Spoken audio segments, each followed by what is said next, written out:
Hello everyone, मैं प्रियंका स्वागत करती हूँ आप सभी का फिर से एक नए वीडियो में। और आज के वीडियो में क्लास 6 की हिस्ट्री के चैप्टर 9 से बनने वाले सभी प्रश्नों को हम यहाँ पर सॉल्व करेंगे।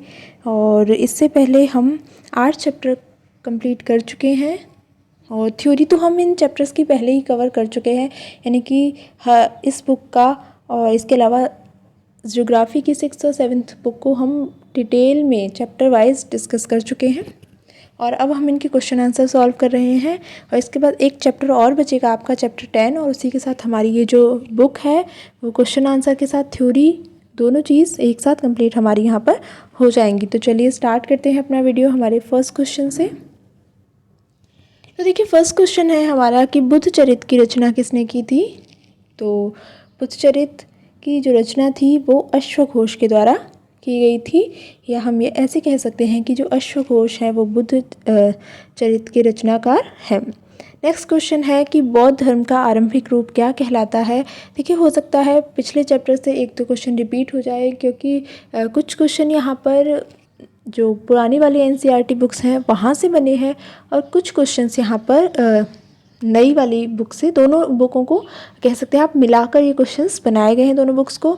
तो इसलिए हो सकता है कि कुछ चैप्टर्स कुछ क्वेश्चन यहाँ पर रिपीट हो जाएं, क्योंकि नई वाली और पुरानी वाली बुक में कुछ चैप्टर इधर उधर कर दिए गए हैं, कुछ चैप्टर्स के पॉइंट्स दूसरे चैप्टर में ऐड कर दिए हैं, कोई चैप्टर छोटे कर दिए हैं। तो इस तरीके से कुछ चेंजेस यहाँ पर हमें देखने को मिलते हैं। तो बौद्ध धर्म का आरंभिक रूप जो है वो थेरवाद कहलाता है। नेक्स्ट क्वेश्चन है कि एक चीनी बौद्ध तीर्थयात्री था जो कि भारत की यात्रा पर आया था, बहुत ही प्रसिद्ध तीर्थयात्री था वो। उसका नाम क्या था? तो उसका नाम था फाशेन। फाशेन एक क्या था? बौद्ध तीर्थयात्री था जो कि चाइना से हमारे यहाँ आया था। अगला क्वेश्चन है कि सबसे प्रसिद्ध बौद्ध विद्या केंद्र कौन सा था प्राचीन समय का। तो देखिए प्राचीन समय में जो सबसे प्रसिद्ध बौद्ध विद्या केंद्र था वो था नालंदा। नालंदा प्राचीन समय का सबसे प्रसिद्ध बौद्ध विद्या केंद्र हुआ करता था। नेक्स्ट क्वेश्चन है कि इलाहाबाद में अशोक स्तंभ पर एक अभिलेख खुदा हुआ है। उस अभिलेख से हमें किस राजा के बारे में जानकारी देखने को मिलती है, और अभिलेख क्या है ये आप जानते ही हैं। तो इस अभिलेख से हमें जिस राजा के बारे में जानकारी मिलती है वो है आपका समुद्रगुप्त। समुद्रगुप्त के बारे में हमें इस अभिलेख से जानकारी मिलती है। नेक्स्ट क्वेश्चन है कि जो समुद्रगुप्त था उसके दरबार में एक कवि रहता था जो कि उसका दरबारी कवि था। तो उस दरबारी कवि का नाम क्या है? तो देखिए उसका नाम था हरिशेन। हरिशेन समुद्रगुप्त का दरबारी कवि हुआ करता था। नेक्स्ट है कि प्रशस्ति एक शब्द होता है, तो प्रशस्ति का अर्थ क्या होता है? तो देखिए प्रशस्ति का जो अर्थ होता है वो होता है प्रशंसा। तो इस तरीके से देखिए जो दरबारी कवि हुआ करते थे पुराने समय में राजाओं के, उनके दरबार में रहते थे और उनकी प्रशस्तियाँ लिखा करते थे, यानी कि राजा की प्रशंसा करते हुए उनके बारे में कुछ ना कुछ लिखते रहते थे। जैसे उसे बहुत महान योद्धा दिखा रहे हैं, कभी जो भी उसमें टैलेंट होता था राजा में, जैसे कोई कविता कर रहा है, एक महान व्यक्ति के रूप में राजा को दिखाया जा रहा है, तो इस तरीके से प्रशस्तियाँ लिखी जाती थी। और इन प्रशस्तियों को लिखने का काम जो करता था वो उनके दरबारी कवि किया करते थे। नेक्स्ट क्वेश्चन है कि किस शासक को सिक्कों पर वीणा बजाते हुए दिखाया गया है, यानी कि उस राजा के समय में, उस शासक के समय में जो सिक्के जारी किए गए थे उन सिक्कों पर उस राजा का चित्र अंकित है और उनमें वह वीणा बजा रहा है। तो ऐसा कौन सा राजा था? तो उसका नाम था समुद्रगुप्त। समुद्रगुप्त को सिक्कों पर वीणा बजाते हुए दिखाया गया है और इससे हमें उसके संगीत प्रेमी होने के बारे में पता लगता है कि उसे संगीत से कितना प्रेम था। आगे बढ़ते हैं अगले प्रश्न पर।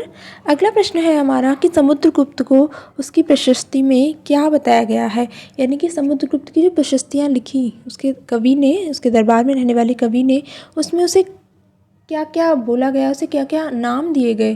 तो देखिए उसे एक योद्धा बताया गया है, एक अच्छा योद्धा, इसके अलावा उसे विद्वान बताया गया है और साथ ही उसे एक उत्कृष्ट कवि भी बताया गया है। तो ये नाम उसको उसकी प्रशस्ति में दिए गए हैं।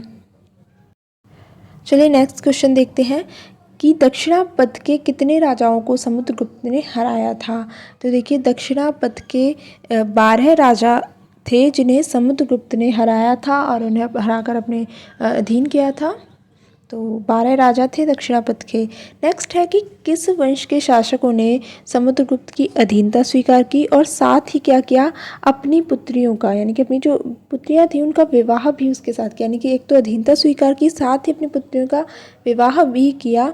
तो इसका आंसर जो हो जाएगा वो होगा कुषाण और शक वंश के जो राजा थे उन्होंने अपनी पुत्रियों का विवाह समुद्रगुप्त से कर दिया था। अगला है कि एक संवत, देखिए आपने नाम सुना होगा विक्रम संवत। तो ये विक्रम संवत की स्थापना कब हुई थी? तो विक्रम संवत की अगर हम स्थापना की बात करें तो 58 ईसा पूर्व जो है विक्रम संवत की स्थापना हुई थी। आगे बढ़ते हैं अगले प्रश्न पर। यहाँ लिखा है कि विक्रम संवत जो है इसकी स्थापना किसने की थी, यानी कि कौन सा राजा था जिसने इस संवत को चलाया था? तो वो था आपका राजा चंद्रगुप्त द्वितीय। चंद्रगुप्त द्वितीय ने ही विक्रम संवत की स्थापना की थी। अब हमारे सामने प्रश्न उठता है कि इस संवत की स्थापना उन्होंने किस अवसर पर की थी, यानी कि क्यों की थी, कुछ खास बात रही होगी तभी उन्होंने इसकी स्थापना की। तो देखिए, शकों पर विजय के प्रतीक के रूप में उन्होंने इस संवत की स्थापना की थी, जिसे विक्रम संवत के नाम से जाना जाता है, और साथ ही उन्होंने विक्रमादित्य की उपाधि भी धारण की थी। अगला प्रश्न है कि गुप्त शासन के जो महत्वपूर्ण केंद्र थे वो कौन कौन से थे? तो गुप्त वंश की अगर हम बात करें तो इनके शासन के महत्वपूर्ण केंद्र 3 होते थे उस समय। पहला है आपका प्रयाग जो कि आपका उत्तर प्रदेश में पड़ता है, दूसरा है आपका उज्जैन जो कि आपका मध्य प्रदेश में है, तीसरा है पाटलिपुत्र जो वर्तमान में पटना नाम से जाना जाता है और आपका बिहार में है। तो ये 3 शहर जो थे वो गुप्त शासन के महत्वपूर्ण केंद्र उस समय हुआ करते थे। अगले प्रश्न पे चलते हैं। नेक्स्ट है कि जो समुद्रगुप्त था उसकी माँ का नाम क्या था? तो देखिए, समुद्रगुप्त की माँ की अगर हम बात करें तो उनकी माँ का नाम था कुमार देवी। तो कुमार देवी था इनकी माँ का नाम। गुप्त वंश के अगर हम पहले शासक की बात करें तो गुप्त वंश के पहले शासक, या ऐसे हम कह सकते हैं कि जिन्होंने गुप्त वंश की स्थापना की, तो वो थे आपके चंद्रगुप्त। चंद्रगुप्त ने ही गुप्त वंश की स्थापना की थी। अगला प्रश्न है कि प्रसिद्ध खगोल शास्त्री थे एक जिनका नाम था क्या? आर्यभट्ट। तो ये आर्यभट्ट जो थे वो किसके दरबार में रहते थे? तो आर्यभट्ट की अगर हम बात करें तो ये समुद्रगुप्त के दरबार में रहा करते थे। अगला प्रश्न है कि एक व्यक्ति था जो कि कवि था, बाणभट्ट। तो ये बाणभट्ट जो थे वो किसके दरबारी कवि हुआ करते थे? तो बाणभट्ट हर्षवर्धन के दरबारी कवि हुआ करते थे। अगला प्रश्न है कि हर्षवर्धन की जीवनी का नाम क्या था? तो हर्षवर्धन की जीवनी का नाम है हर्षचरित। हर्षचरित यानी कि हर्ष के बारे में इसमें दिया हुआ है, उनके पूरे जीवन के बारे में, तो हर्षचरित है हर्षवर्धन की जीवनी का नाम। अगला प्रश्न है कि जो हर्षवर्धन था उसके दरबार में कौन सा चीनी यात्री आया था? तो एक चीन से एक बौद्ध थी। देखिए, ज़्यादातर जो होते थे वो बौद्ध धर्म के बारे में जानने के लिए आते थे। तो श्वेंतशांग नाम था उसका जो कि हर्ष के दरबार में आया था। अगला प्रश्न है कि पल्लवों की राजधानी क्या थी? तो देखिए, पल्लव जो थे वो दक्षिण भारत में थे और दक्षिण भारत के एक महत्वपूर्ण वंश है ये, और इनकी जो राजधानी थी वो थी आपकी कांचीपुरम। पल्लवों की राजधानी थी ये कांचीपुरम। अगला प्रश्न है कि चालुक्य जो थे, एक और वंश हमें देखने में मिलता है, इनका नाम था चालुक्य। तो ये जो चालुक्य थे इनका राज्य किन 2 नदियों के बीच में था? तो इनका जो राज्य था वो कृष्णा और तुंगभद्रा इन 2 नदियों के बीच में था, यानी कि ये दोनों जो नदियाँ थीं वो चालुक्यों के राज्य की सीमा बनाती थीं। अगला प्रश्न है कि चालुक्यों की राजधानी क्या थी? तो चालुक्यों की राजधानी की अगर हम बात करें तो चालुक्यों की राजधानी थी ऐहोल। ऐहोल एक स्थान है और ये चालुक्यों की राजधानी हुआ करती थी। अगला प्रश्न है कि सबसे प्रसिद्ध चालुक्य राजा, यानी कि ऐसा कौन सा राजा था चालुक्यों का जिसने सबसे अधिक प्रसिद्धि पाई? तो पुलकेशिन द्वितीय है उसका नाम। पुलकेशिन द्वितीय जो था वो चालुक्यों का सबसे प्रसिद्ध राजा हुआ करता था। अगला प्रश्न है कि पुलकेशिन द्वितीय के दरबारी कवि का नाम। तो देखिए, आप देख सकते हैं कि अधिकतर राजाओं के यहाँ कोई ना कोई कवि रह रहा है, या फिर कोई, जैसे कालिदास हो गए, इसके अलावा भी हमने बात करी थी बाणभट्ट के बारे में। तो हर राजा के यहाँ कोई ना कोई कवि रहता है। तो इसी तरह पुलकेशिन द्वितीय के यहाँ भी एक कवि रहता था। तो इसका नाम क्या था? तो देखिए, रवि कीर्ति था। रविकीर्ति पुलकेशिन द्वितीय के दरबारी कवि का नाम है। अगला है कि कालिदास ने एक नाटक लिखा था जो कि उनका बहुत ही प्रसिद्ध नाटक हुआ करता था, तो इस नाटक का नाम क्या है? तो कालिदास ने एक नाटक लिखा जो कि बहुत प्रसिद्ध है, उसका नाम है अभिज्ञान शाकुंतलम। तो ये जो नाटक है इसमें शकुंतला और दुष्यंत की प्रेम कहानी के विषय में बताया गया है। तो इसी के साथ हमारे चैप्टर 9 से बनने वाले जितने भी प्रश्न थे वो हमने आज यहाँ पर डिस्कस किए हैं।